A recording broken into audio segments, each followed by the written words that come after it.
Magandang hapon po sa inyong lahat. Welcome po sa Grace Fellowship Church. Kumusta po kayo? Kinagagalak po namin na makasama kayo ngayong hapon.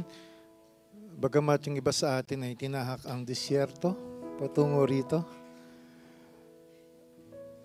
Ang GFC po ay isang simbahang may malayang pamumuno.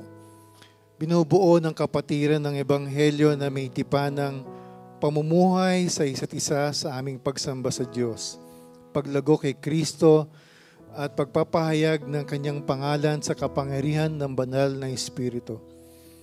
Ang kapatiran ay pinangangalagaan ayon sa wastong paghawak ng Biblia at tradisyon ng pananampalatayang ibinigay ng minsan sa lahat ng mga banal. Mababasa po ang aming statement of faith sa aming website gfc.com.ph. At kung kayo po ay bumibisita at may katanungan, mangyari pong lumapit po sa aming reception table, dyan po sa likod sa may entrance, pagkatapos ng panambahan at ikalulugod po naming tugunan ng mga katanungan ninyo. Ngayong hapon po, ipagpapatuloy natin ang ating series o series sa Ikalawang Korinto. Si Pastor Doc Rico po ang ating tagapagsalita. Ang pag-ibig ni Apostol Pablo para sa iglesia sa Korinto ay ang pag-ibig na nagmumula sa Diyos. Ang pag-ibig at kabaitan na ito ay ipinakita ng ibinuhos ni Jesus ang kanyang dugo bilang pantubos para sa ating mga makasalanan. Binuksan ang pintuan ng awa ng Diyos upang ang biyaya at pag-ibig ay dumaloy sa atin tulad ng makapangyarihang mga ilog o mighty rivers. Ang tanging tugon sa gayong pag-ibig ay walang katapusang pagpupuri at ganyan pong ating gagawin. Kaya imbitahan ko po ang lahat na tumayo at awitan ng ating mapagmahal na Diyos. Sabi nga po sa Roma 5:8, ngunit pinatunayan ng Diyos ang kanyang pag-ibig sa atin nang mamatay si Kristo para sa atin noong tayo'y makasalanan pa.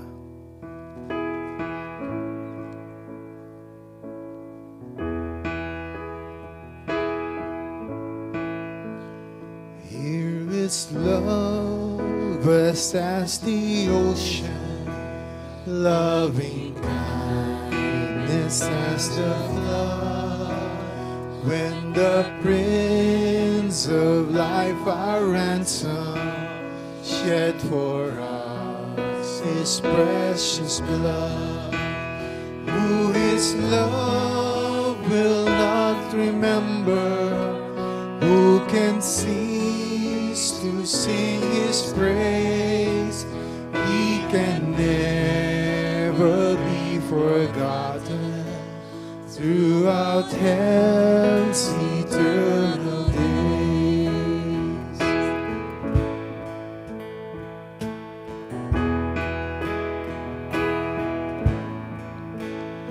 On the mount of crucifixion, fountains open deep and wide, through the floodgates of God's mercy flow the vast and gracious tide. Grace and love like mighty rivers poured incessant from above. Heaven's peace and perfect justice kiss the guilty world in love.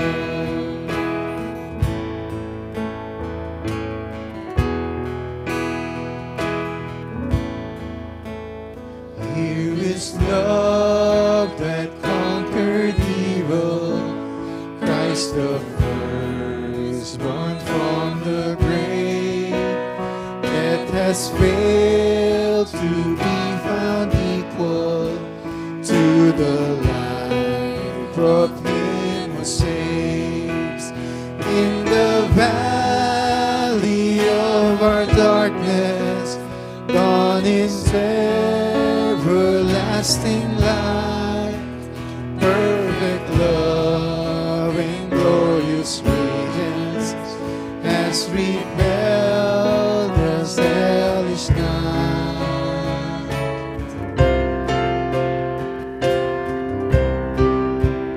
That same love beyond all measure, mocked and slain by hateful men, lives and reigns in resurrection and can never die again.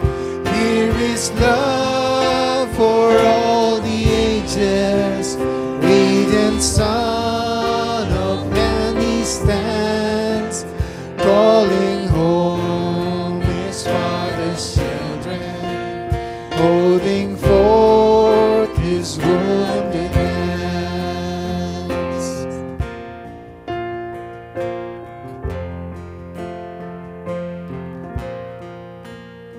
Here is love vast as the heavens, countless as the stars above, are the souls that he has ransomed, precious daughters, treasured sons.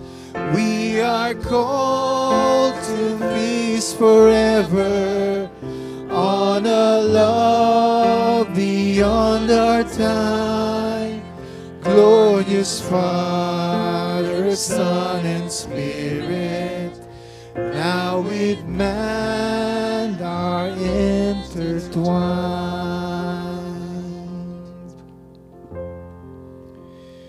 At mula sa pagninilay sa pag-ibig ng Ama na ipinahayag sa Juan 3:16 hanggang sa katangian ng anak, ang manunulat po ng ating susunod na awit ay kumuha ng inspirasyon sa paglalarawan ni A.W. Tozer sa Diyos na ipinahayag sa pamamagitan ni Kristo.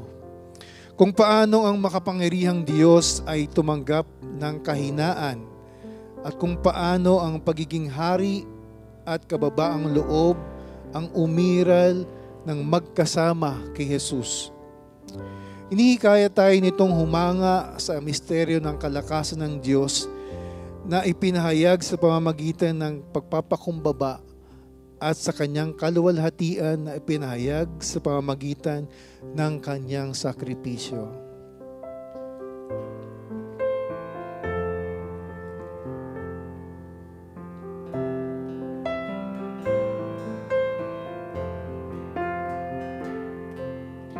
Kaamo at ringal, tao't Diyos na banal, nagsanib na sagdan, masdan ni Jesus. Diyos na walang hanggan, sa tao'y nanahan, sa kapagkumbabang lubos naglingkod. Hiwagang marangal, kaamo at ringal, buong pagsamba, masdan ninyong Diyos, masdan ninyong Diyos.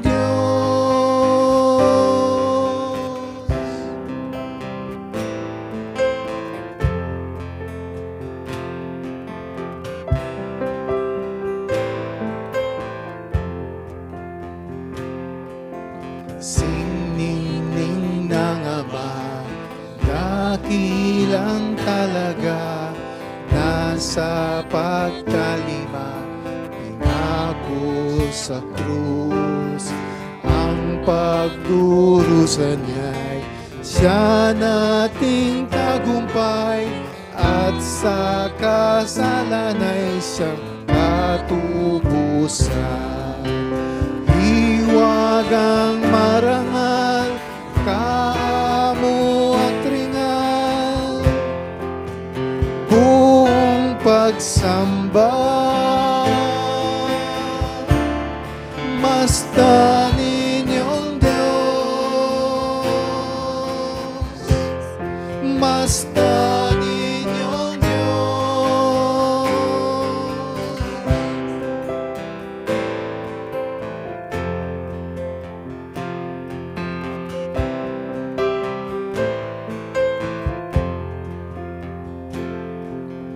Marunong ganap, O Diyos na liwanag, pag-ibig na hayag sa kahinaan. Bunying Panginoon, bumaba sa gayo, ang tao'y maahon at luwalhatiin. Hiwag ang marangal, kamo at ringal, buong pagsamba. Masdan inyong Diyos, masdan inyong Diyos, masdan inyong Diyos.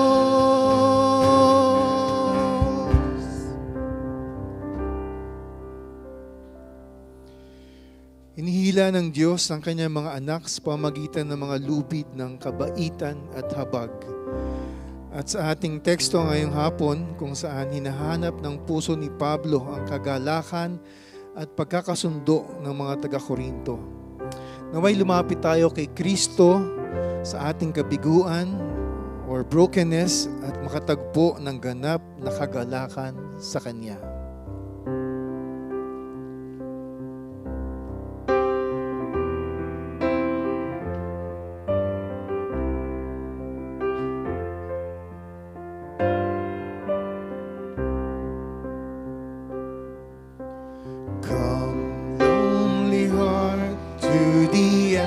Outsiders, friends, to Jesus who seeks out the lost. Your cruel seclusion has come to an end. Find welcome, find home at the cross. No soul is too small for His mercy. No sin is too great for His grace. Come, lonely heart, to the outsider's friend. Find welcome, find home at the cross.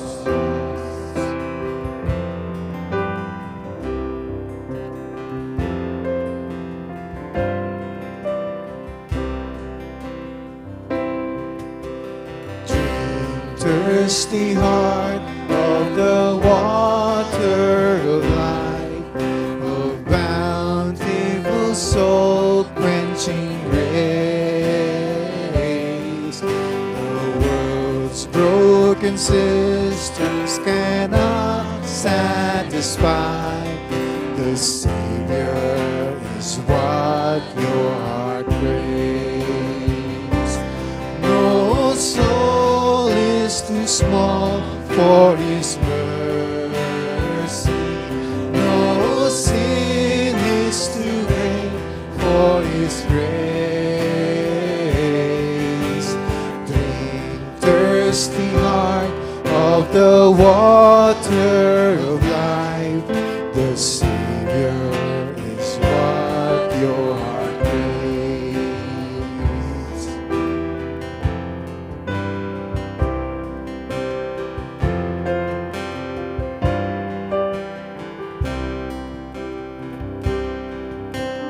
Rest, guilty heart, in forgiveness of sin, in pardon from shame steering rise. Though Satan and sinners and conscience condemn, your soul may be spotless as Christ. soul is too small for His mercy. No sin is too great for His grace. Rest, guilty heart, in forgiveness of sin. Your soul may be spotless as glass.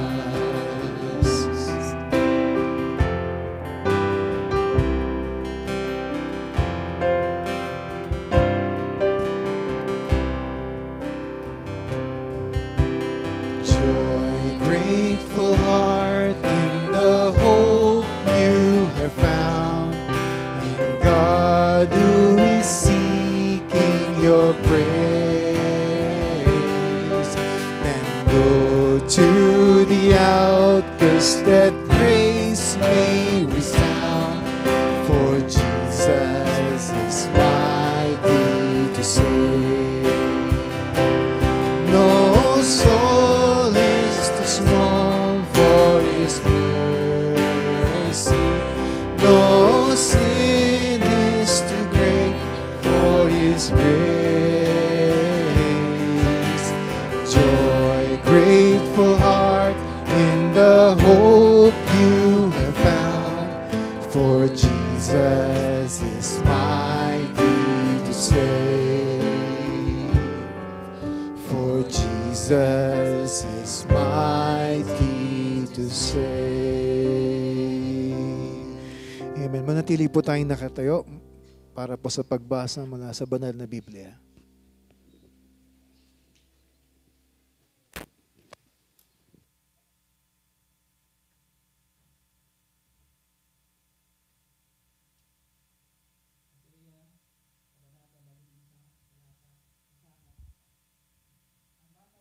Siya'y aking minamahal.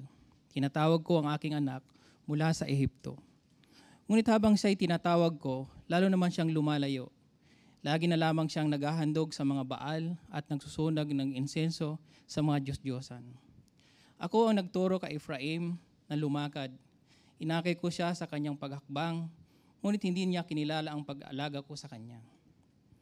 Pinatubayan ko siya ng buong pagmamalasakit at ng buong pagmamahal, na katulad ko'y isang nag-aalis ng busal sa kanilang bibig, at yumuka ko upang sila'y mapakain. Maaari na po tayong umupo para sa panalangin.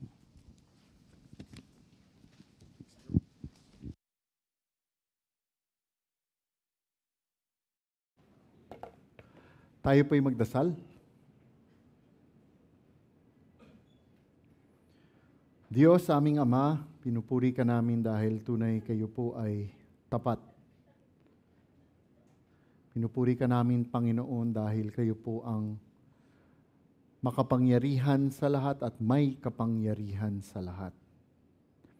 Kung ano man ang nangyayari sa paligid namin, Panginoon, kami ay may kapayapaan dahil alam namin na kayo po ang may hawak ng lahat ng ito. At pinupuri ka namin, Panginoon, dahil sa kaibang habag at pagmamahal na ibinibigay niyo po sa amin. Maraming salamat muli, Panginoon, sa hapon na ito. Salamat, Panginoon, sa pag-iingat po ninyo sa amin itong nakaraang linggo. Salamat, Panginoon, sa kagalingan na ibinibigay niyo po sa amin, sa aming mga nararamdaman na mga kasakitan. Alam namin, Panginoon, na kung hindi dahil sa inyong grasya at awa, hindi nga kami makakaparito at makakapagsamba. Kaya't kami ay nagpupuri at nagpapasalamat. Panginoon, aming idinarasal muli ang pagsamba namin sa hapon na ito. Naway, Panginoon, na sa loob ng 1 oras at kalahati na ito, aming idinarasal na kami ay, ang buong tugon namin ay nasa inyo po lamang. Aming idinarasal, Panginoon, na kung ano man ang gumagambala sa amin, sa mga isipan namin, ay isang tabi po ninyo ito. Ito ay maaaring patungkol sa aming mga kalusugan, ito ay maaaring gumugulo sa aming isipan dahil ito ay pang gastusin po namin, yung mga pinansyal na pangangailangan namin, o maaaring ito rin ay patungkol sa mga nangyayaring medyo hindi ganun kaganda sa pamilya namin at sa labas ng pamilya namin. At dahil lahat ng mga nangyayaring ito sa kaganapan sa buhay namin, ay nakakalimutan na namin ang kapayapaan na ibinigay na po ninyo. Kaya't kami ay dumudulog at nagmamakaawa sa hapon na ito. Kung maaari po lamang ay ang buong tuon at pansin namin ay nasa pagsamba lamang po. Aming idinarasal, Panginoon, na sa hapon na ito, personal ko pong hinihiling ang kalakasan. Aking idinarasal, Panginoon, na ako'y maging tapat lamang sa inyong banal na salita. At aking dinarasal na itago po ninyo ako sa likod ng krus. Ang lahat ng ito ay dinarasal namin sa ngalan ng inyong anak, Panginoong Jesus. Amen. Magsitayo po tayong lahat. Tayo ay magsisimula sa bagong kabanata sa 2 Korinto. Ngunit kukunin pa ho natin yung naiwan noong nakaraang linggo, yung verse 23 at 24. Magpapatuloy tayo sa chapter 2, verse 1 hanggang 4. So, kung ano man ang mga sali na hawak po ninyo, maaari po kayong sumunod sa sarili ninyong mga Biblia o dyan po na nasa harapan po ninyo. Ikalawang mga taga-Korinto, chapter 1, verse 23 up to 4 hanggang chapter 2, verse 1 up to 4. Subalit tinatawagan ko ang Diyos upang sumaksi laban sa akin, upang hindi kayo madamay. Hindi na ako muling pumunta sa Korinto. Hindi na nais naming maging Panginoon sa inyong pananampalataya, kundi kami ay kamanggagawa ninyo para sa inyong kagalakan, sapagkat kayo'y nakatayong matatag sa inyong pananampalataya. Chapter 2, sapagkat ipinasya ko sa aking sarili na hindi na ako muling paririyan sa inyo na may malungkot na pagdalaw. Sapagkat kung kayo'y palungkutin ko, sino ang magpapagalak sa akin, kundi iyong pinalungkot ko? At aking isinulat ang bagay na ito, upang pagdating ko ay huwag akong magkaroon ng kalungkutan mula doon sa mga nararapat magpagalak sa akin. Sapagkat nakakatiyak ako sa inyong lahat na ang aking kagalakan ay magiging kagalakan ninyong lahat. Sapagkat mula sa maraming kapighatian at hapis ng puso ay sinulatan ko kayo na may maraming luha. Hindi upang kayo'y maging mulungkot, kundi upang inyong malaman ang masaganang pag-ibig na taglay ko para sa inyo. May God bless His holy word. Magsiupo na po tayong lahat. Magandang hapon po sa inyong lahat. Okay, medyo summer na, no? Pero by God's grace, minsan umuulan. Yung nga lang, pag umulan ng onte, mas mainit, no? Okay, bago po tayo magsimula, maaari ko po ba kayong tanungin, no? Iyakin po ba kayo? Hindi. Ang bilis sumagot. Hindi po. Iyakin po ba kayo? No? Ano yung mga nakakapagpa-iyak sa atin? Sabi ko nga kaninang umaga, no? Ako, personal, mababa luha ko. Baka mas mababa pa luha ko kay Pastor George, di ba? Kung pansinin nyo last week si Pastor George, nung inaano niya, kung hindi nyo napansin, yung boses niya, di ba? Parang medyo nagka-crack na, no? Mababa luha ni pa. Ganon din si Pastor Dennis. At alam niyo, matapang lang nga sa amin yun, yung pastor na yun, yung matangkad. Oh. Si Pastor Pedro. No? Di ba siya yung patay kung patay. Hindi. Ano rin yan? Very emotional din. Lahat kami actually. No? Very emotional. So bakit ganun ang tanong ko sa inyo? No? Ano ba yung nakakapagpaiyak sa atin? No, siguro yung iba dyan, yung mahilig manood ng mga palabas. No? Yung medyo gusto ng Netflix. Ano ba yan? Yung pinapanood na telenovela ngayon? When life gives you tangerine. So, grabe, mas alam niyo yung bago yung message. So, hindi ako, mas gusto ko, hello, love again. Di ba? Di ba? Hindi ko pa napapanood. Gusto ko panoorin. Sabi nung anak ko maganda eh. Anyway, bakit ko po tinatanong ito? No? Ano kaya yung nakakapagpaiyak sa atin? Pwede naman kasi, hindi naman palagi na tayo'y lumuluha at umiiyak dahil sa mga malulungkot na bagay. Pwede rin naman tears of joy, di ba? Luha dahil sa kagalakan. Pero sa hapon na ito, mahapon na ito, pinamagatan nga natin yung ating pag-uusapan, ang ministeryo ng mga luha. The ministry of tears. Makikita kasi natin dito si Apostol Pablo. Ano ba yung nagpaiyak sa kanya? Ano yung nagpaluha sa kanya? Tatlong bahagi. Verse 23, ang pag-ibig na marunong maghintay. Verse 24, paglilingkod na nagpapatibay. At yung ikatlong bahagi, ang pagtutuwid na may luha. Okay, umpisahan na muna natin sa unang verse, pag-ibig na marunong maghintay. Alam po ninyo, quick review lamang po, bago po natin pasukan yung mga talata. Nung sinulat po ito ni Apostol Pablo, itong bahagi na ito, kung ating tatandaan, di ba, he was actually, dinidepensahan niya yung ministeryo niya. Okay, dinidepenso niya yung ministeryo niya. Kung ating aalalahanin, nagbago po kasi siya ng yung travel plans niya, di ba? Kung bakit nagbago yung travel plans niya, makikita natin siya. At dahil nagbago yung plano niya ng paglalakbay, may mga ibang mga kalaban si Apostol Pablo na nag-akusa sa kanya na siya ay unreliable. Manlilin lang, manluloko siya. Kasi nga, nagbago siya bigla ng plano. Pero sa mga talata natin sa hapon na ito, makikita natin kung bakit talaga nagbago yung kanyang plano. Kung titingnan natin yung mga talata natin sa hapon natin, makikita talaga natin muli dito yung kakaibang puso ni Apostol Pablo. Sabi nga natin, siya yung spiritual father ng mga Kristiyano na taga-Corinto. He was really full of wisdom, sincero po siya, at saka talagang meron siyang talagang genuine love at care dun sa simbahan ng mga taga-Corinto. Verse 23, subalit tinatawagan ko ang Diyos upang sumaksi laban sa akin, upang hindi kayo madamay. Hindi na ako muling pumunta sa Corinto. Mula sa talata, makikita natin si Apostle Paul. Anong ginawa niya? Apostle Paul was calling upon the highest authority to attest to his truthfulness. Ano yun? Tinatawag niya ang Panginoong Diyos para maging testigo na lahat ng sinasabi niya totoo. Ang Panginoong Diyos ang makapagbibigay nito. Nung ginawa po ito ni Apostol Pablo, makikita natin, the Apostle Paul was not really, hindi pa bago-bago ang isip niya, hindi po siya ganon. Hindi yung pag nagdesisyon siya ngayon, mamaya iba na ulit, hindi po siya ganon.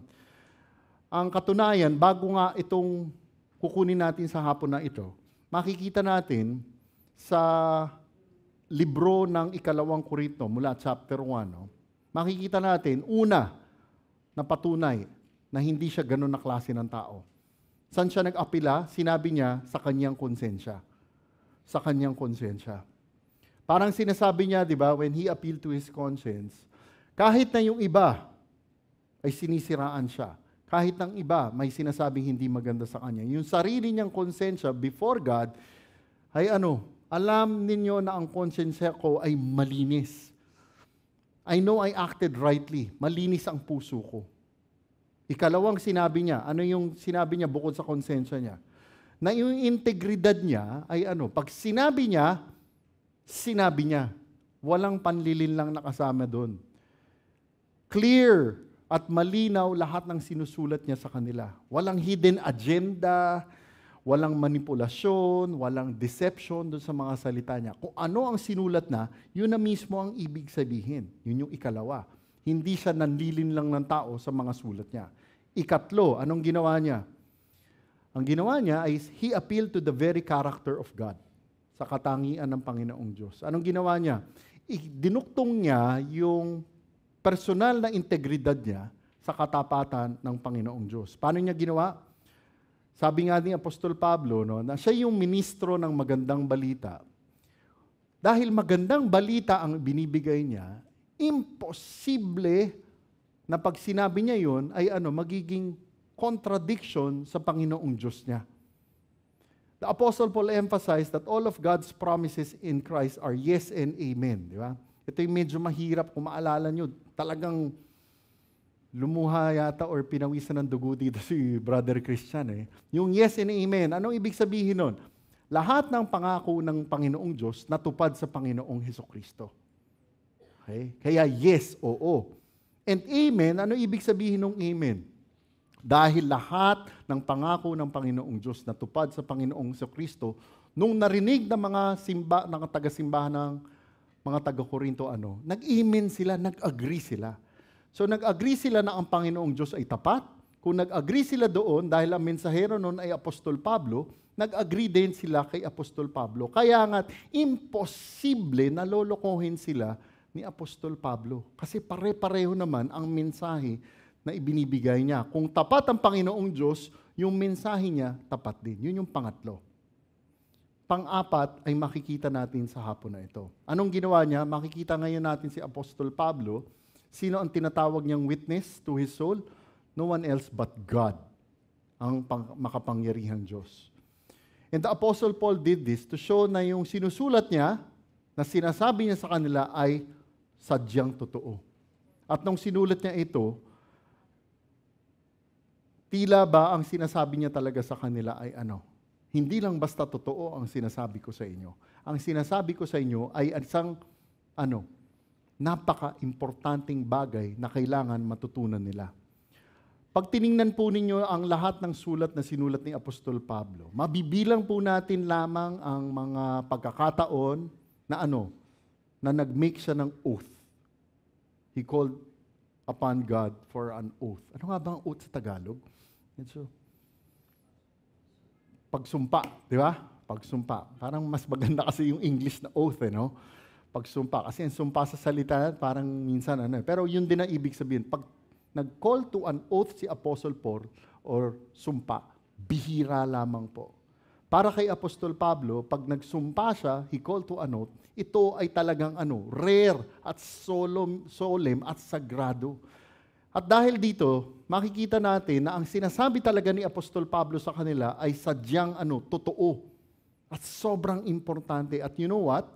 Pag tinignan po natin ang salita ng Diyos, pag pinag-aralan po natin mabuti ito, makikita po natin ay si Apostol Pablo, hindi niya dinedepensahan ang sarili niya para sa mga personal na dahilan. Hindi po. Ngunit ang ginagawa dito ni Apostol Pablo ay pinag-iingatan niya yung integridad ng ministeryo niya as an apostle. O hindi personal ang dinidefend. Ang dinidefend niya yung ministeryo niya. Nung sinabi niya nga sa English, to my soul, pag tiningnan nyo, ito po ay nagbibigay sa kanya ng mas matimbang na pagbibigay ng sumpa. This showed that the Apostle Paul was aware to the truth na kanino siya accountable sa lahat ng ito. Siya ay accountable to God alone sa lahat ng sinasabi niya. At makikita natin ito sa lahat ng sasabihin pa niya mamaya. Ganun kaseryoso si Apostol Pablo. Sa sinabi niya at sasabihin niya. Kasi nga yung mga kalaban ni Apostol Pablo, talagang sinisiraan siya At makikita natin yan sa mga susunod na kabanata. At anong sinabi niya? Subalit tinatawagan ko ang Diyos upang sumaksi laban sa akin. Upang hindi kayo madamay, hindi na ako muling pumunta sa Korinto. But I call God as witness to my soul. Mula sa talata, makikita natin si Apostol Pablo ay nagbigay ng dahilan kung bakit hindi na siya bumalik pa. Sana naiintindihan natin mabuti kung ano yung pagkakasunod-sunod ng pangyayari. Di ba? Itong mga nakaraang linggo, baka kasi nalilito na kayo, katulad sa Sunday School, kaninang umaga, hindi ko lang nakita ngayong hapon, Yung mga kabataan, medyo baka nalilito. Sana tayo, hindi ganon tayo nalilito. Kasi di ba, bumalik si Apostol Pablo ng isang beses. Pero yung pagbalik niya ay para pagsabihan sila. Hindi matagal yung pagbabalik niya na yan. Ang nangyari, mabilis yung pagbalik niya, umalis kagad siya. At pag alis niya, sumulat siya. Okay? Sa English, ang tawag doon, the painful visit. Yung sulat niya, the severe letter. Okay. So, ang nangyayari ngayon dito, makikita natin na sinulat ni Apostol Pablo na hindi siya bumalik. We now see yung pastoral na pagkatao dito ni Apostol Pablo. Yung concern niya para sa kanila. We read from the verse na si Apostol Pablo ay hindi niya dinelay yung pagbisita niya dahil nililinlang niya sila. Hindi ho. Diba? Kasi sinasabi, kaya nagbago niya kasi hindi yan may isang salita. Hindi ho ganun. Pero makikita natin dito, si Apostol Pablo ay dinelay niya yung pagbisita muli sa kanila all because of, sa English nga, mercy, habag.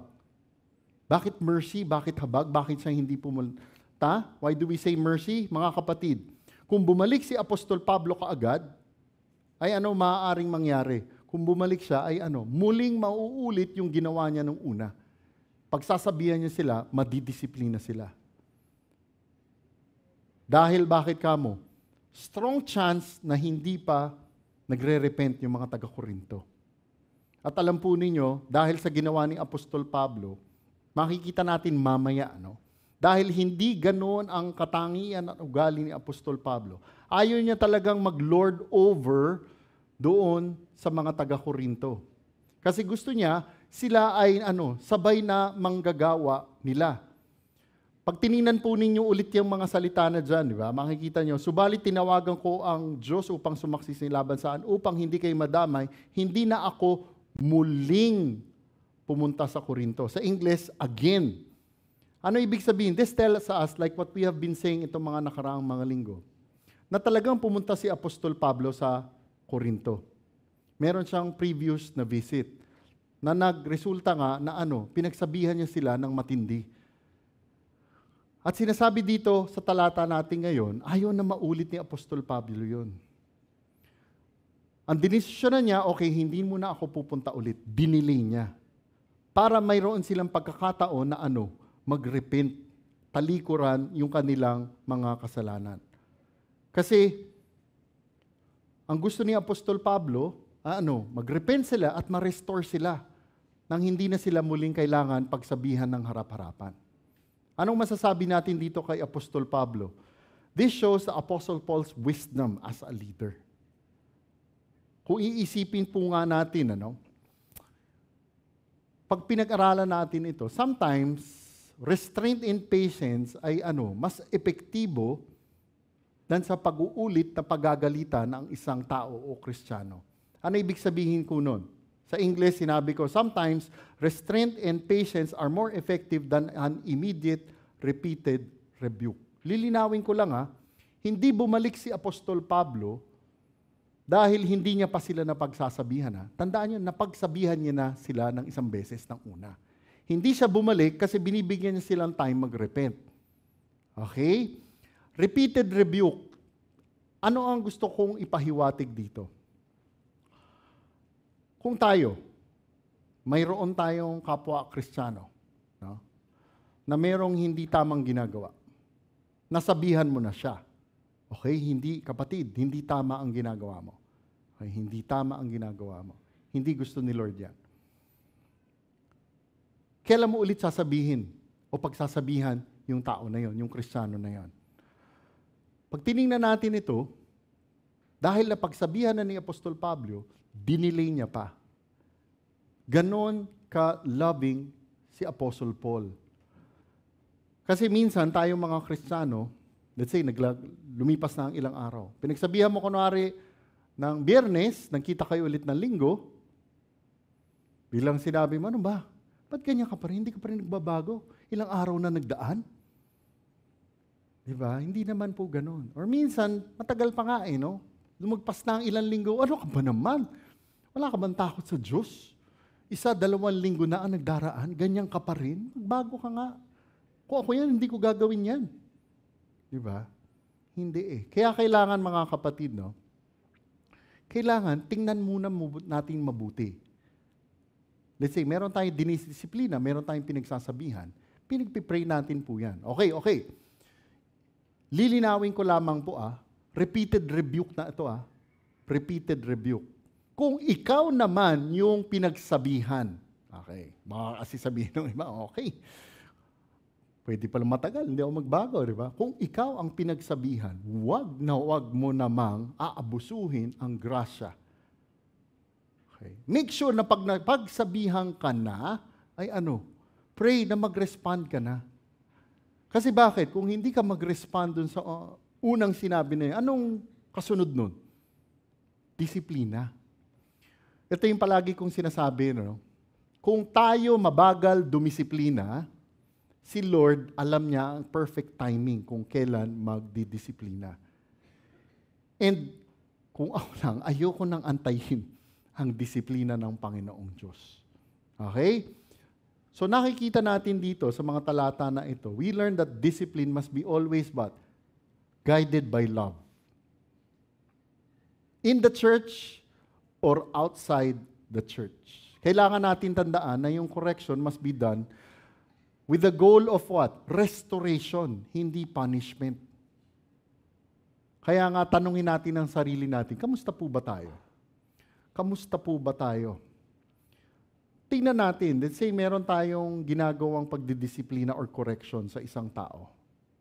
Ano ba ang punot dulo niyan? Biblical ba talaga po iyan? Is that the kind of rebuke, correction that we see in the Bible?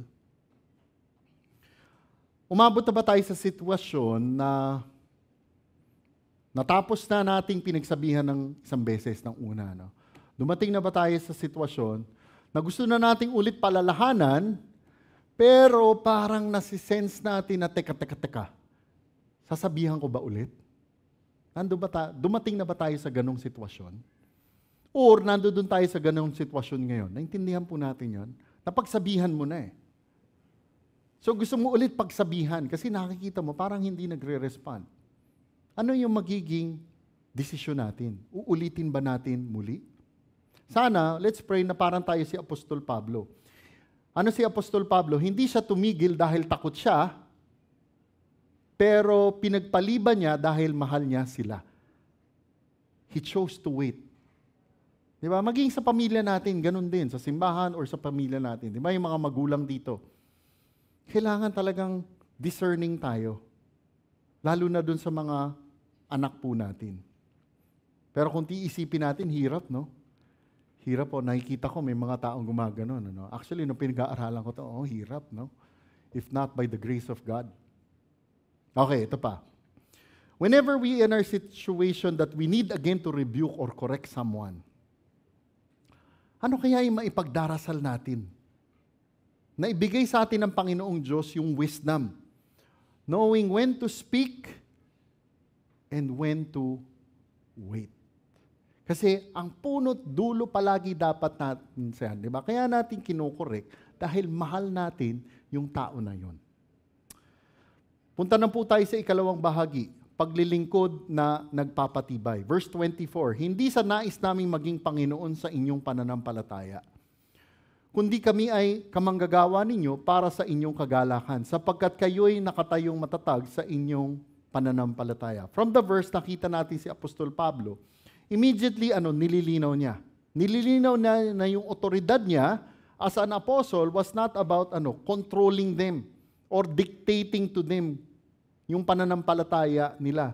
Sabi nga dito, hindi sa nais naming maging Panginoon sa inyong lahat. He didn't want to lord it over them. Pag tiningnan niyo yan sa original na salita, yung ibig sabihin niya, nagbibigay ng kahulugan na domineering, medyo oppressive yung paglo-lord over sa kanila, yung pagiging Panginoon sa kanila. At pag pinag-aralan natin ang salita ng Diyos, makikita natin na ito yung klase ng pagiging otoridad ang ayaw ng Panginoong Hesukristo. Ito yung kinokondemn niya. Makikita niyo yan sa Mateo 20. Di ba? Sabi niya, the Gentiles rule it over them. Yung mga hintil ay nagro-rule sa kanila. At sabi niya, dapat kayo hindi ganito. Brethren, Paul did not see himself as a spiritual dictator. Hindi po. Hindi po siya diktador who just forced people to obey. Hindi siya ganon. Instead, si Apostol Pablo was their what? Spiritual father. Spiritual father na ang gusto niya talaga ay maturuan sila, ma-encourage sila. Ma-encourage sila na lumago sa kanilang pananampalataya. And ibang-iba yung mga huwad na guro, yung mga false teacher nung panahon nila na yon. Kasi bakit? Yung mga false teacher nung panahon na yon, mga ibang kalaban ni Apostol Pablo, ay minamanipula yung mga tao para makuha yung kagustuhan nila. Hindi ganon si Apostol Pablo. Now, to further emphasize na kung anong sinasabi sa kanila, sinabi ni Apostol Pablo, hindi sa nais naming maging Panginoon sa inyong pananampalataya, kundi kami ay mga kamanggagawa ninyo para sa inyong kagalakan. Sa English, but are workers with you for your joy. Mula sa talata, makikita natin na instead of controlling them, sinabi ni Apostol Pablo sa kanila, sila ay mga kamanggagawa ninyo, workers with you. Ano makikita natin dito kay Apostol Pablo? That he was really so humble. The Apostle Paul saw himself as a fellow worker and laborer in the Lord Jesus Christ. Rather than siya ay isang superior, siya ay isang Panginoon, siya ay Lord and Master, hindi po siya ganun. Hindi siya bossing at tinitingnan niya ang sarili niya na angat sa iba. Hindi ganun si Apostol Pablo. Kakaiba si Apostol Pablo po talaga. Now, yung mga salita na joy, kagalakan, ano ang idinidiin po nito? This highlights the true goal of Christian leadership. Dapat ganito ang mga pastol ng simbahan. Yung mga nagsisilbi sa simbahan. Mga kapatid, ang gusto ni Apostol Pablo ay hindi maging pabigat sa kanila.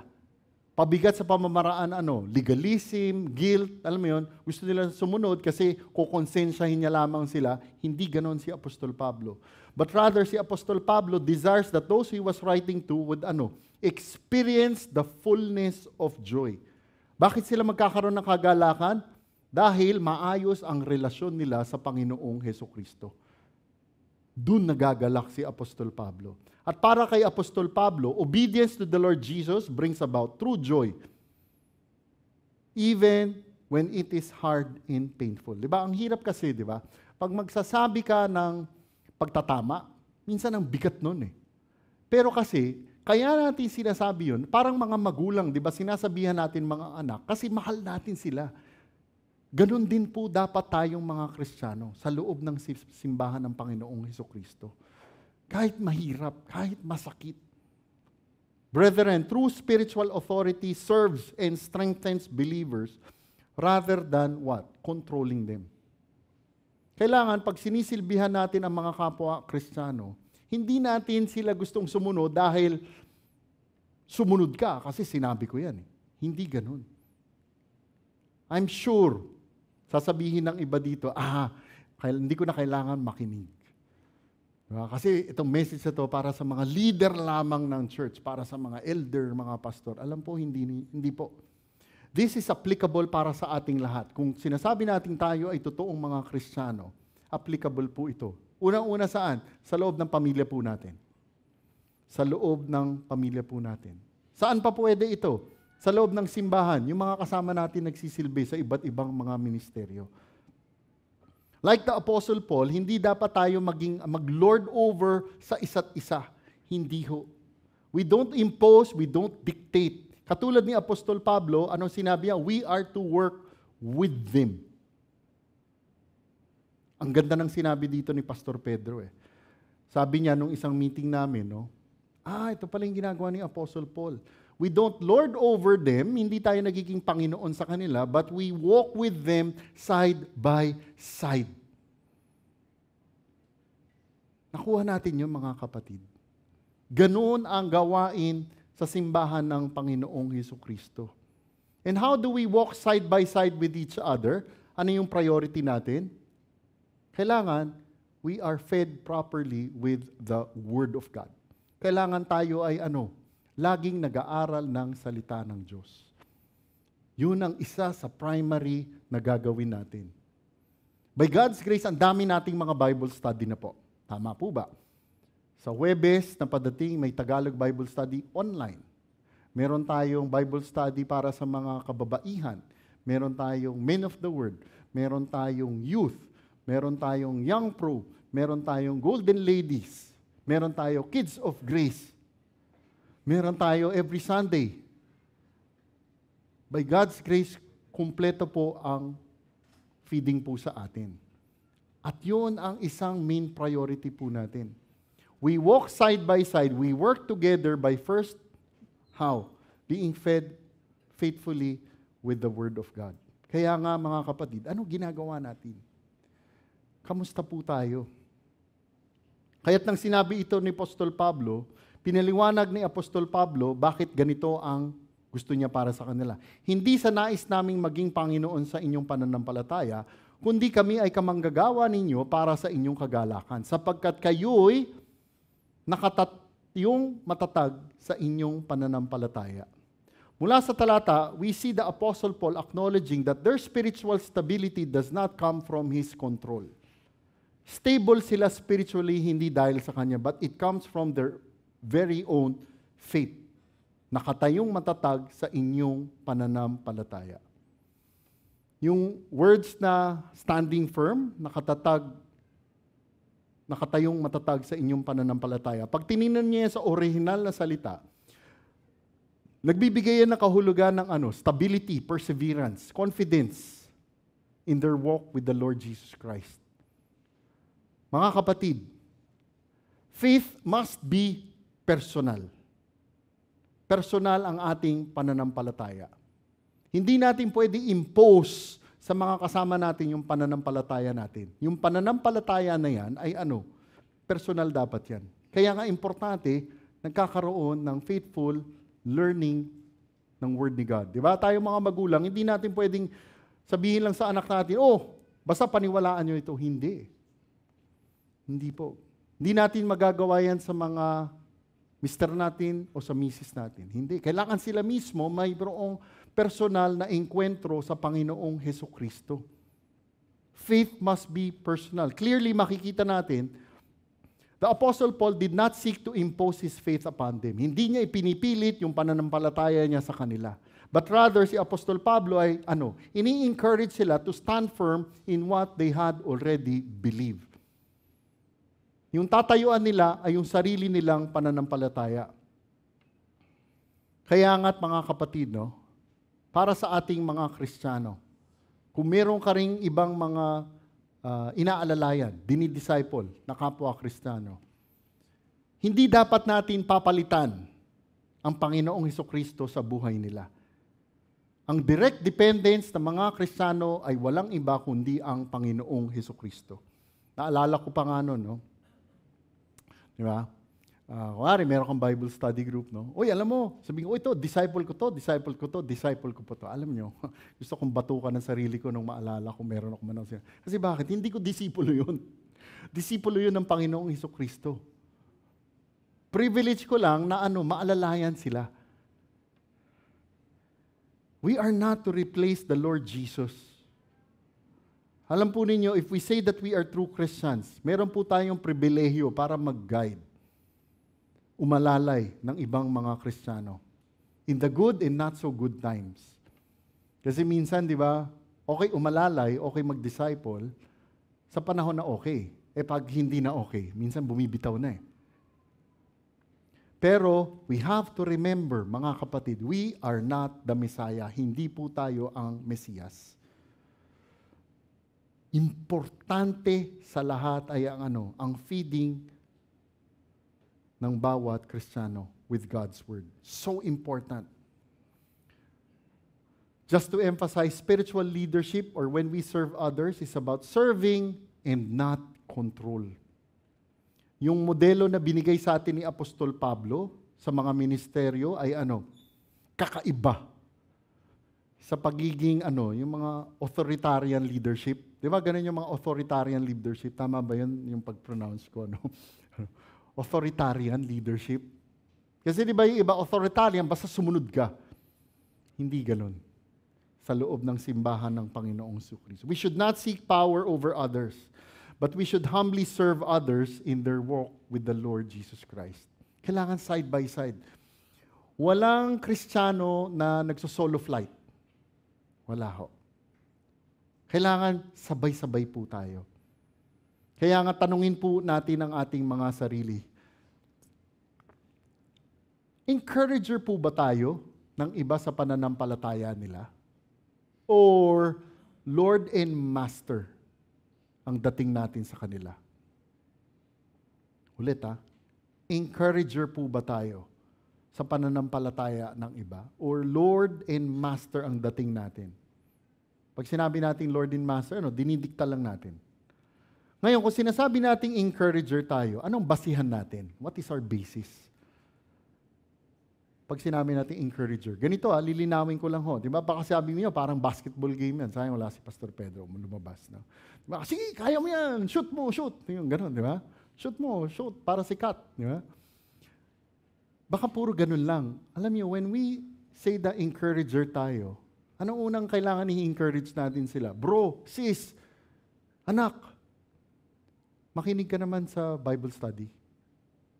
Kapatid, meron tayong online Bible study itong darating na Webes, alas 8 ng gabi. Attend tayo.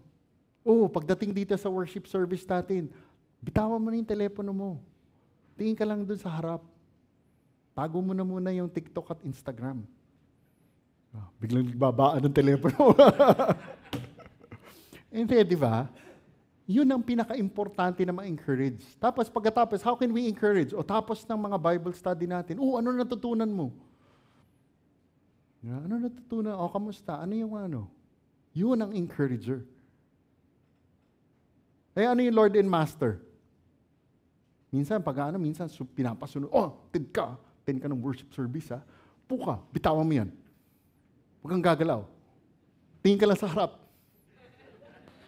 Diba? Sumusunod siya sa panlabas, pero sa loob, nakatayo siya, naglalakad.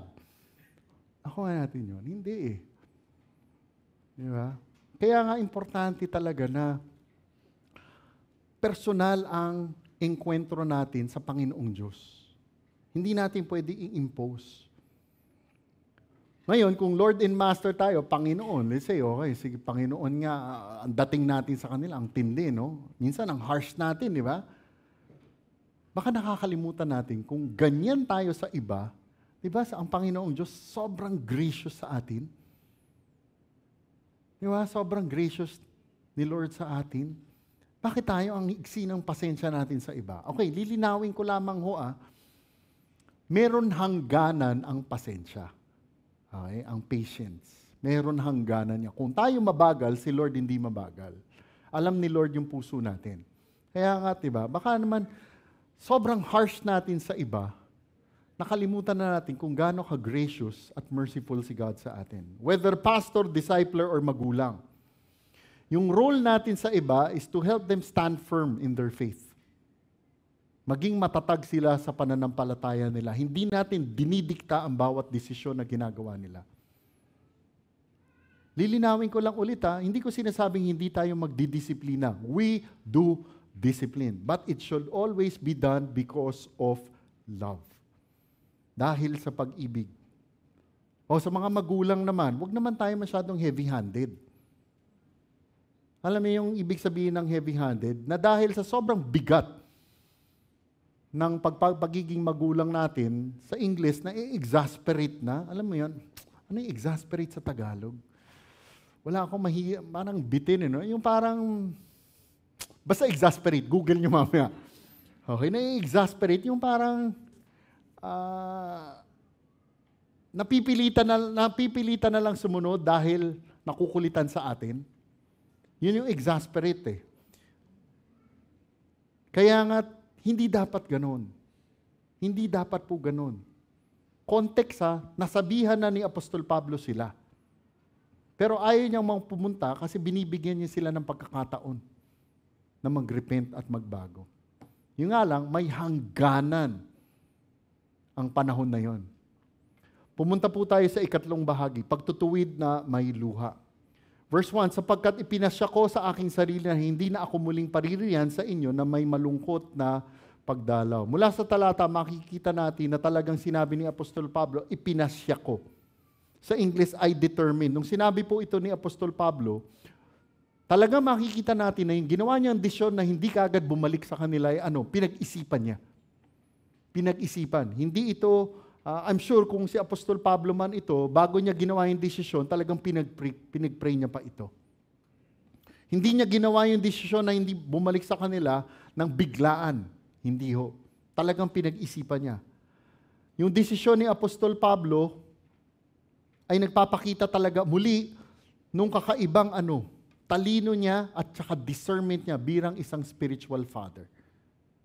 At alam po ninyo, nung sinabi ito ni Apostol Pablo, sa English, but I determined for my own sake, pinasya ko sa aking sarili, This does not mean na si Apostol Pablo ay ginawa niya ito dahil sa mga makasariling dahilan. Not for selfish reasons. Hindi ho. But rather, nung sinabi ito ni Apostol Pablo, pinapakita rito na yung desisyon niya ay for the sake ng ministeryo niya. At lalo-lalo na ng mga Kristiyano na mga taga-Korinto. Bakit natin nasabi ito? Sinabi ni Apostol Pablo, sapagkat ipinasya ko sa aking sarili na hindi na ako muling paririyan sa inyo na may malungkot na pagdalaw. Yung salita na malungkot, pag tiningnan nyo ang kahulugan yan sa original na lingware, yes, makikita natin sinasabi niyang kalungkutan. Grief, pero mas matindi pa. Pag tiningnan nyo ang original na salita niya, meron niyang emotional pain. Hindi yan yung basta lungkot. Mabigat ito sa kalooban ni Apostol Pablo. Kaya nung sinabi ito ni Apostol Pablo, na ayaw niyang bumalik dahil magkakaroon lamang muli ng matinding kalungkutan. Magkakaroon ng conflict at marirebuke ulit lamang sa kanila. At katulad nung sinabi po natin kanina, makikita natin na yung pagpunta niya na yon na una ay ay hindi kagalakan ang naging resulta, kung hindi kalungkutan para sa kanya, pati doon sa mga Kristiyano na mga taga-Korinto. Bakit? Kasi kinonfront niya yung sin eh. Imbis na kagalakan, kalungkutan ang nangyari. At dahil sobrang painful nung bisita niya na iyon, ayaw niya nang maulit yun. Hindi lang para sa kanya, pero lalo-lalo na doon sa mga Kristiyano na sinusulatan niya. Kaya't gusto niyang i-delay na lamang yung muling pagbisita sa kanila. Binibigyan niya ng ample time, ng sapat na panahon, yung mga taga-Korinto na magbago. Baguhin nila yung mga ginagawa nila. Talikuran nila yung kasalanan nila. Para sa susunod na bisita niya sa kanila ay talagang makaka-encourage sa kanya at lahat para sa kanila. Muli, makikita natin dito yung puso ni Apostol Pablo. Paul did not seek confrontation for the purpose of confrontation. Okay? Hindi lang niya gustong pumunta dahil gusto niyang komprontahin sila. Apostle Paul, hindi siya argumentative, hindi siya combative. Hindi siya yung ganong klase na tao, na Kristiyano. Di ba? Meron kasi gusto lang gawin yung mga ganon, alam mo yun, kasi gusto lang nila ng gulo. Gusto lamang nila ng debate. Di ba? Kasi meron mga iba na kaya nila gustong resolbahin yung mga ganitong mga problema ay para ipakita na magaling sila. Or para ipakita na hindi lang magaling sila, mas makatuwiran sila, mas righteous sila. Hindi po ganun si Apostol Pablo. Instead, when he did confront people or speak boldly, dahil love na love niya po talaga sila. He wanted them to grow in their faith. At dahil ganito ang gusto ni Apostol Pablo, gusto niya yung relasyon sa mga Kristiyano taga-Korinto ay yung magiging relasyon nila would result to what? Joy, kagalakan, and spiritual growth. Hindi muling kalungkutan. Kaya nga, kakaiba po talaga si Apostol Pablo. Kung tutuusin, di ba?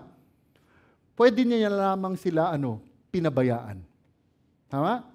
Pasaway kayo, naniniwala kayo sa mga sumisira sa akin, bahala na kayo sa buhay niyo. Hindi ganon si Apostol Pablo. Muli mga kapatid, biblical correction is not about punishment but restoration. Kailangan natin balansihin ang katotohanan ng yung love natin with the truth of the gospel. Katulad ni Apostol Pablo, we must be willing to correct when necessary, but must always exercise patience and wisdom sa timing ng mga actions natin. Muli mga kapatid, ang priority natin, restoration, hindi condemnation. Katulad ni Apostol Pablo, tayong mga Kristiyano should correct others with the goal of reconciliation, hindi lang basta gusto lang natin silang sabihan na may mali sila. Kamusta po tayo? Pwede kasi sabihin natin, hindi naman natin nararamdaman yung ganyan sa simbahan. Okay, sa mga pamilya natin. sa mga asawa natin, mister, sa misis, sa mga anak natin, how are we? Gusto ba talaga natin ay mayroon tayong kagalakan kasi gusto natin yung mga kasama natin ay sumusunod sa Panginoong Diyos? Or, baka mamaya kasi, kaya tayo ganun, ay uy, kailangan sumunod ka, kailangan mabait ka. Bakit? Hindi ganyan ang mga Heronimo. Ganun ba? Are we like that? Sana hindi ganun.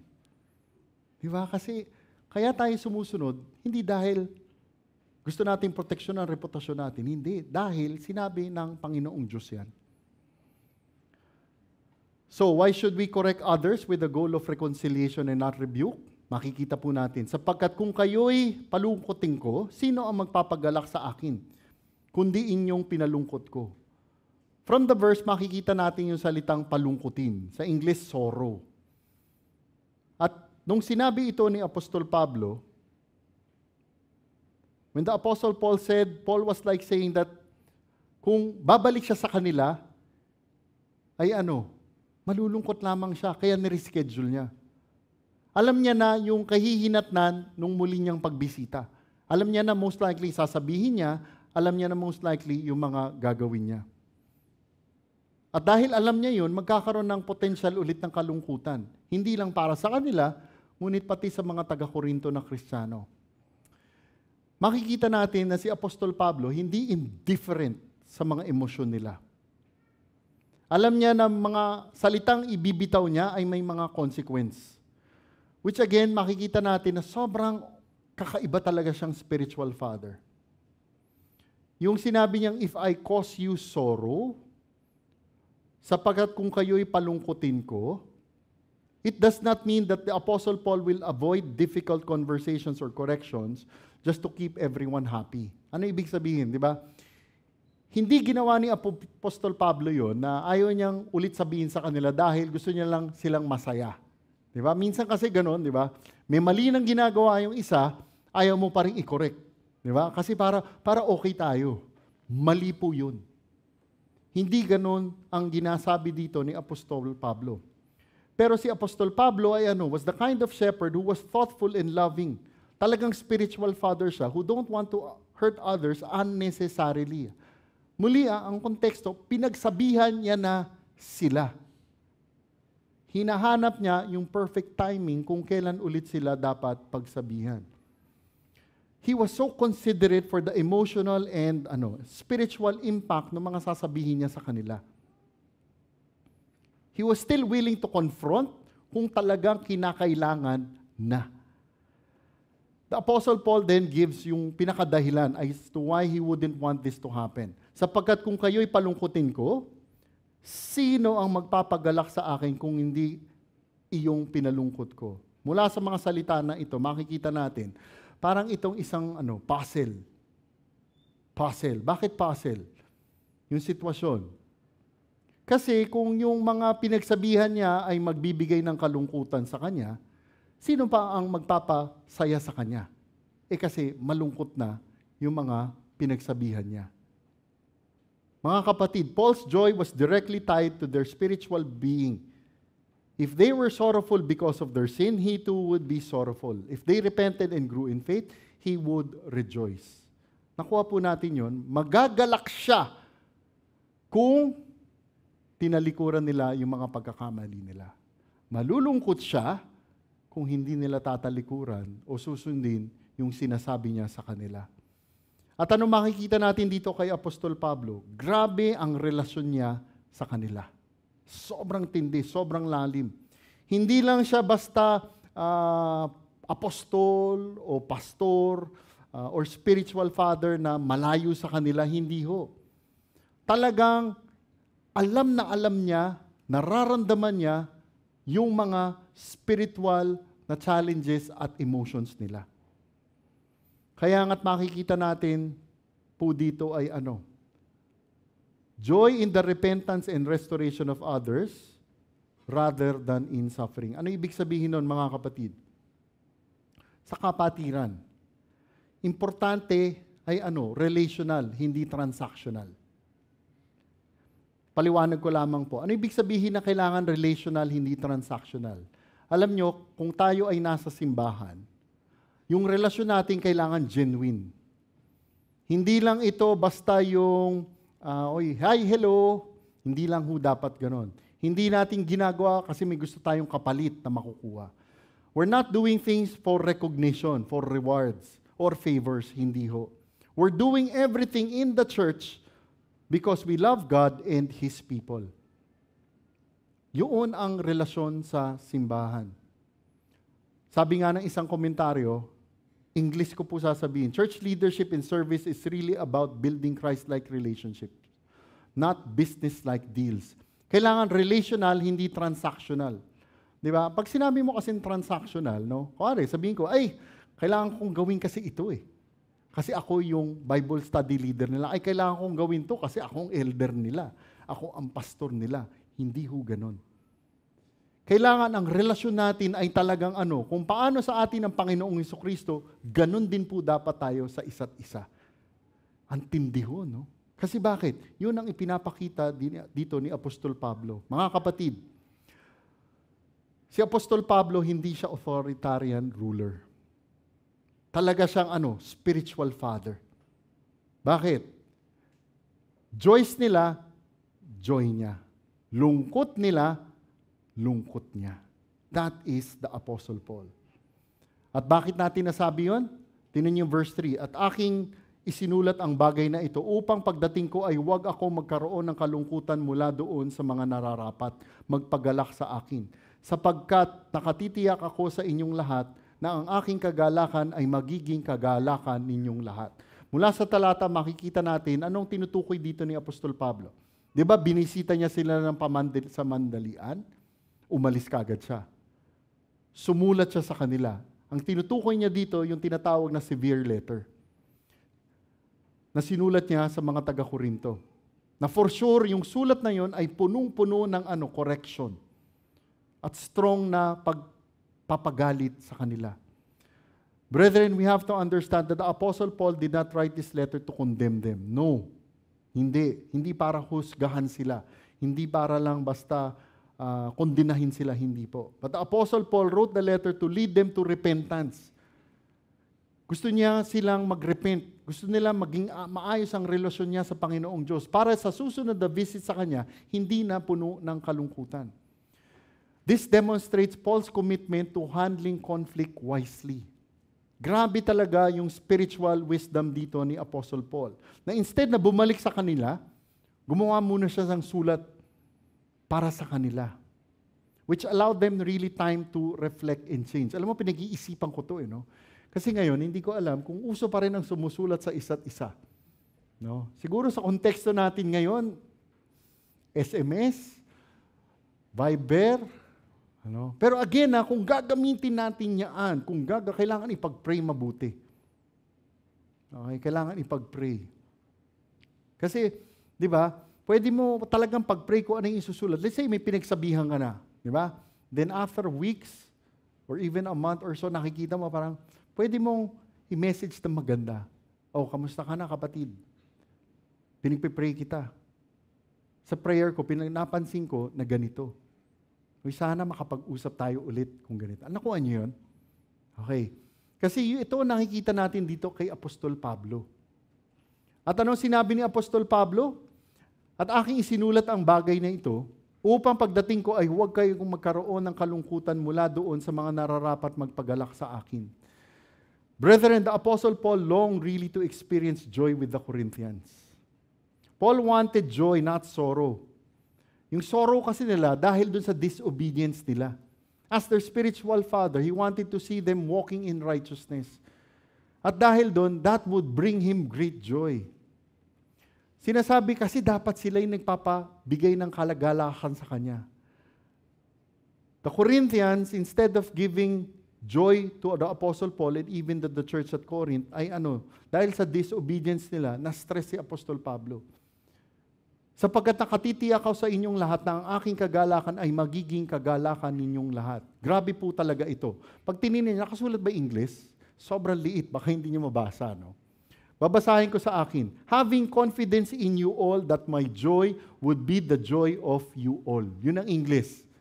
Okay, kung basa nyo yung English. Bakit ko sinasabi yung ano yan?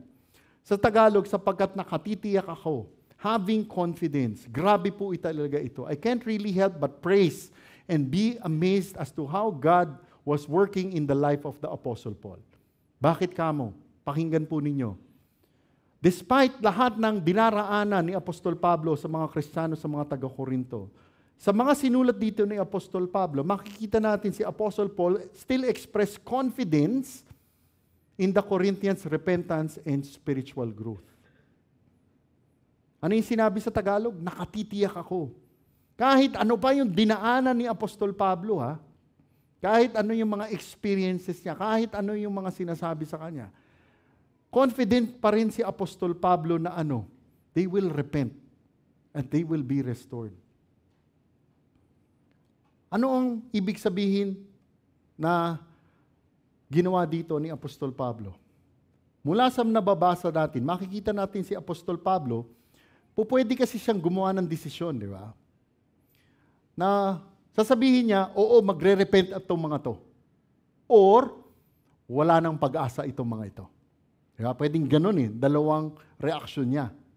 Hindi ganun si Apostol Pablo. Ano siya? Para sa kanya, yes, magre-repent ang mga ito. Yes, mare-restore pa nga pa ito. Hindi naging judgmental si Apostol Pablo. Hindi siya naging harsh, hindi siya naging marahas sa kanila. Hindi niya kagad silang hinusugahan. Kaya nga nung sinabi ito ni Apostol Pablo na mayroon siyang confidence that they would repent, ano ang nakikita natin dito? Makikita natin na he was completely dependent on God with the result. Sana ganun din po tayo, mga kapatid. We will always be hopeful that when we are ministering to someone, that we would do what God wants us to do, rather than what? Iniitsipwera na natin sila.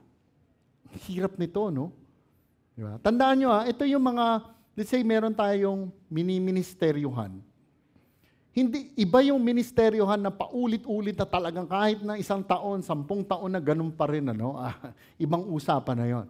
Ito yung mga hindi ko, let's say may nasabihan ka na, may nakikita ka, kailangan we will walk with them, pagtsatsagaan natin sila. Kasi sabi dito ni Apostol Pablo, sa totoo lang, bago ako pag-aralan ng 1 Corinthians, 2 Corinthians, parang sabi, yung dating perception ko sa ang pasaway na church. No? Ngayon, hindi na gano'n ang ko rito. Nakikita ko na the Apostle Paul, the spiritual father. Sana gano'n tayo parang si Apostol Pablo.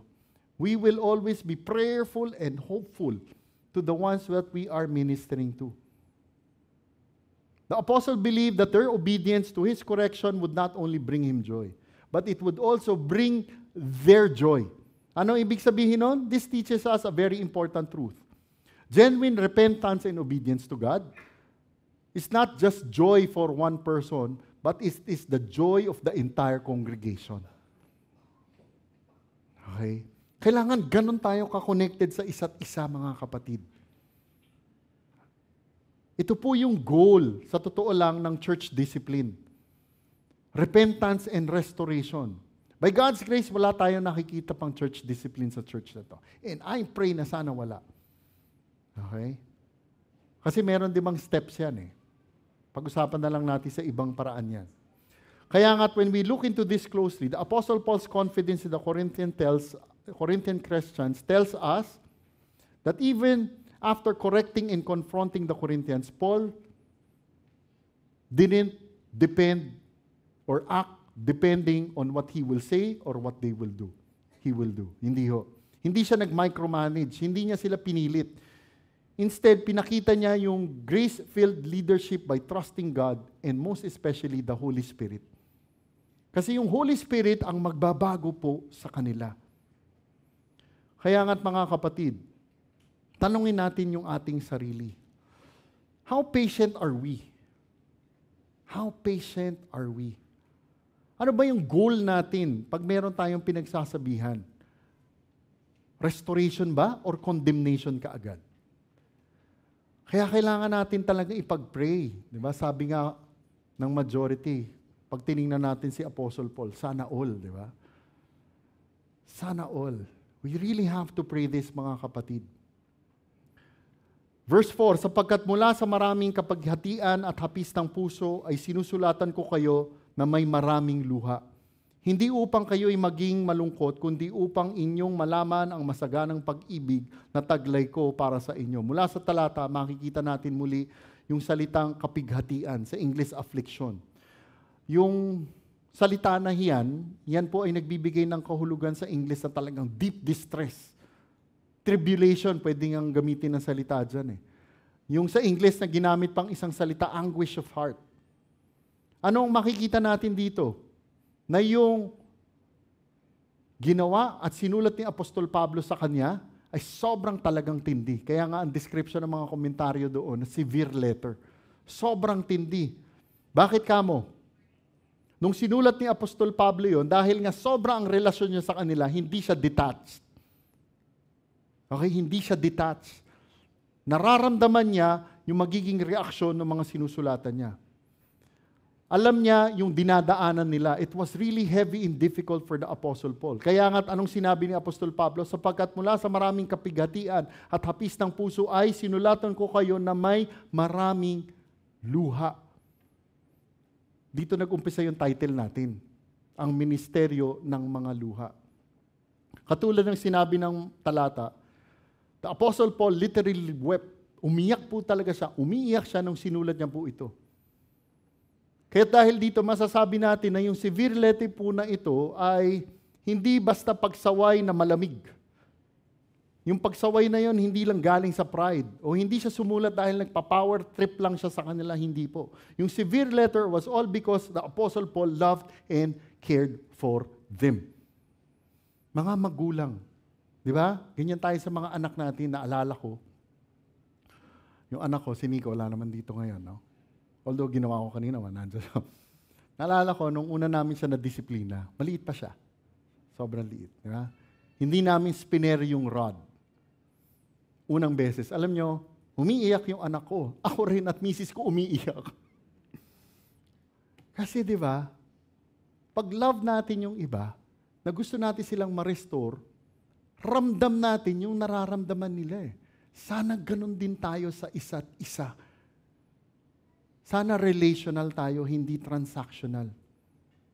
Kaya nga't makikita natin dito na yung luha ni Apostol Pablo talagang spiritual father siya sa kanila. He did not want to see them suffer but really prayed and longed for their repentance and restoration. Di ba ganun ang Panginoong Hesukristo? Di ba nung pagtiningnan nyo sa libro ng mga Lucas, di ba umiyak siya nung tiningnan niya Jerusalem?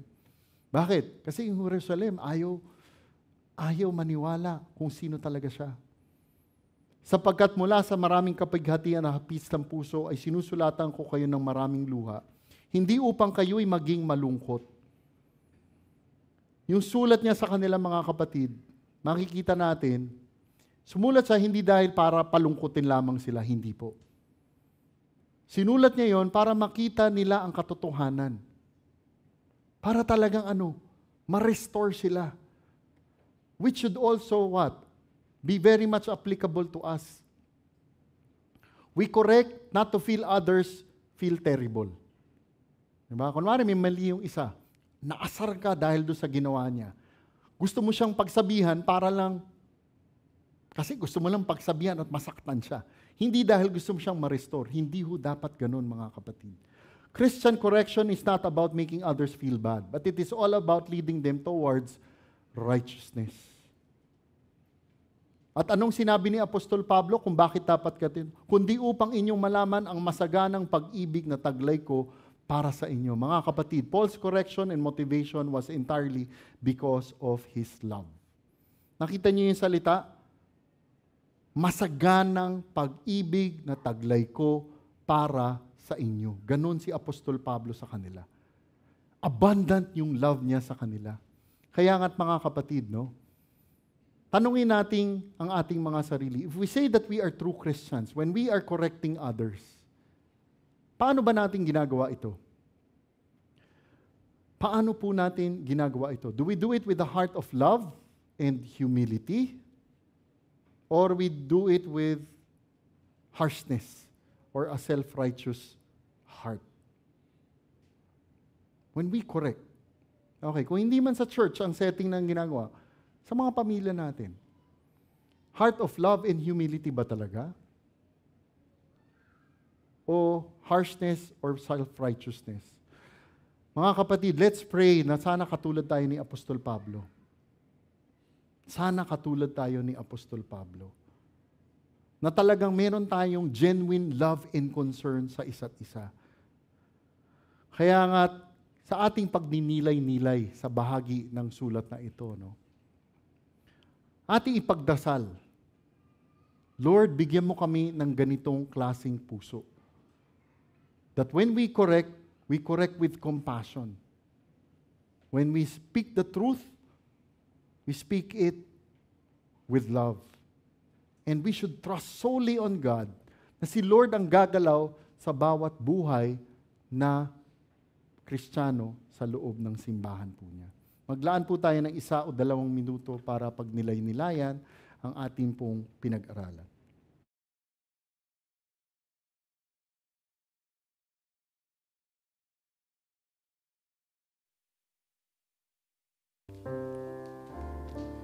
Ang Panginoon bilang ating pastol, humingi tayo sa Kanya ng patnubay at manalangin na ilayo niya tayo sa pagkaligaw, na hindi pansarili kundi sa kapakumbabaan at pag-ibig ay sikapin natin ang kabubuti at kagalakan ng lahat.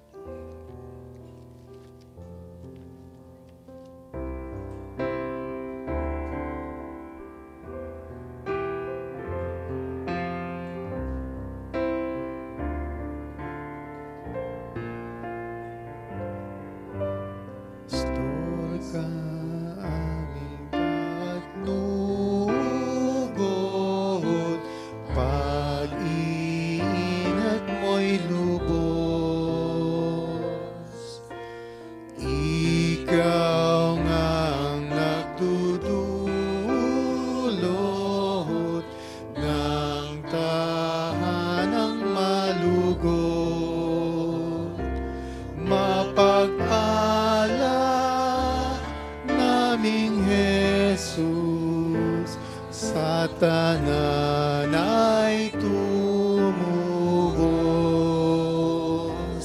mapagpala naming Jesus, sa tanan ay tumubos.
Ilang paalala lamang po para sa ating mga gawain sa loob ng linggo na ito. Okay, yung ni-reschedule po kasi natin yung prayer meeting, gagawin po natin itong darating na Wednesday, Miyerkules, April 9. Okay, alas 7:30 ng gabi. Okay, sana wag po ninyong kalimutan, attend po tayo ng prayer meeting. Okay, yung Tagalog Bible study po natin, patuloy sa pag-aaral ng libro ng Tito. At huwag po natin kalimutan na ito ay gagawin sa 8 ng gabi. Facebook pang po ito. Okay? April 10 itong darating na Huwebes. Pag-pray po natin si Brother Rodel. Golden Ladies, itong darating na Biyernes. April 11, dito po yung ginagawa sa GFC Center. 1 o'clock ng hapon po. Okay. Slide. Okay.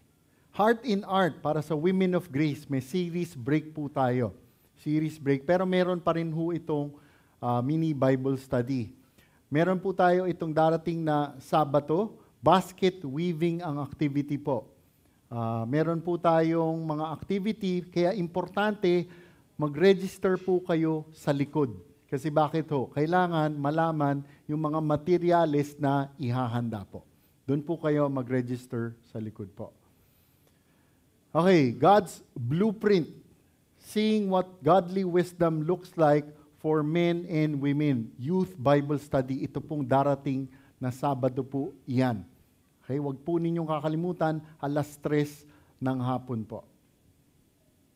Meron pa ho ba? Okay, baptism class. Baptism class and actual baptism. Gaganapin po yan May 17 sa South Bay Gardens. So, kung interesado po kayo magpabaptize, mag-a-attend, please register po kayo doon sa likod. Last, meron pa, 2 pa to.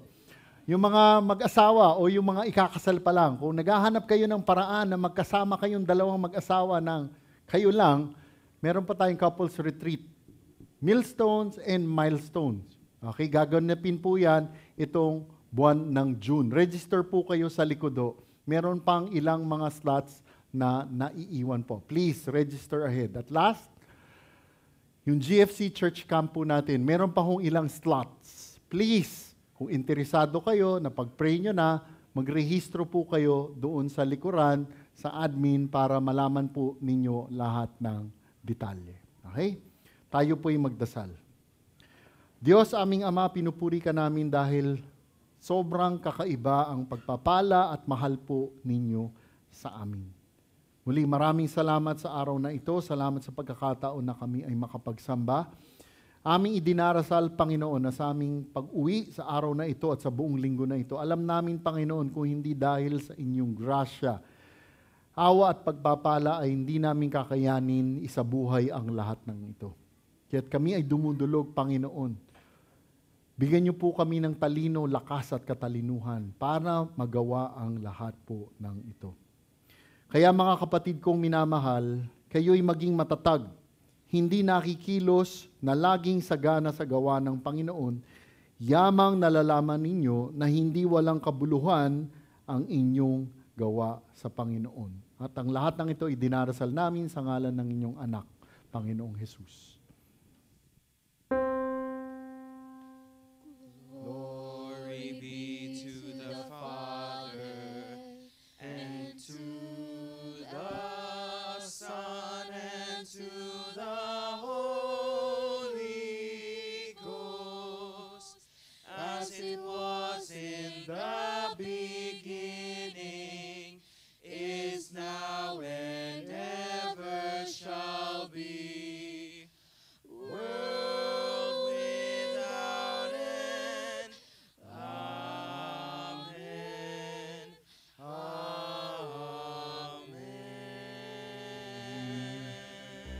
Pagpalain po tayong lahat ng Panginoong Diyos.